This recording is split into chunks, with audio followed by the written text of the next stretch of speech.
General గా doctor అంటే అందరూ ప్రాణాలు పోస్తారు అనుకుంటారు.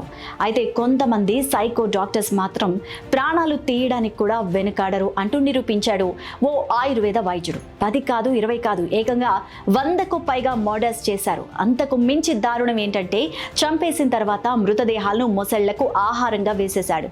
అలా చిన్న ఆధారం కూడా దొరకకుండా తప్పించుకొని తిరిగాడు చాలా కాలం.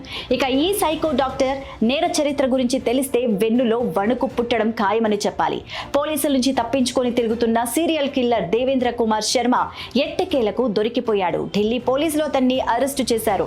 2023 జూన్లో తిహార్ జైలు నుంచి 2 నెలల పెరోల్ పై బయటకు వచ్చి అదృశ్యమైన సైకో డాక్టర్ ని రాజస్థాన్లోని దౌసాలో అదుపులోకి తీసుకున్నారు. ఇక ఓ ఆశ్రమంలో నకిలీ గుర్తింపుతో మారువేషంలో ఉండగా పట్టుకున్నారు పోలీసులు. ఈ సీరియల్ కిల్లర్ మనుషులను అత్యంత కిరాతకంగా చంపేవాడు. ఆ తర్వాత మృతదేహాలను యూపీలోని కాస్గంజ్ లో మొసళ్లకు ఆహారంగా వేసేవాడు. ఢిల్లీ, రాజస్థాన్, హర్యానాలో నమోదైన 7 కేసుల్లో అతడికి జీవిత ఖైదు పడింది.